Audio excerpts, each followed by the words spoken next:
وہ مصر کا ایک امیر بزنس مین تھا۔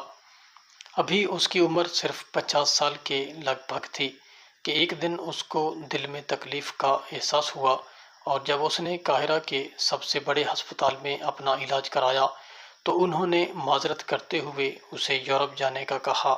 یورپ میں تمام ٹیسٹ مکمل کرنے کے بعد وہاں کے ڈاکٹروں نے اسے بتایا کہ تم صرف چند دن کے مہمان ہو، کیونکہ تمہارا دل کام کرنا چھوڑ رہا ہے۔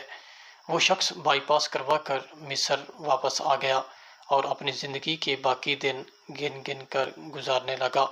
ایک دن وہ ایک دکان سے گوشت خرید رہا تھا جب اس نے دیکھا کہ ایک عورت کسائی کے پھینکے ہوئے چربی کے ٹکڑوں کو جمع کر رہی ہے۔ اس شخص نے عورت سے پوچھا کہ تم ایسے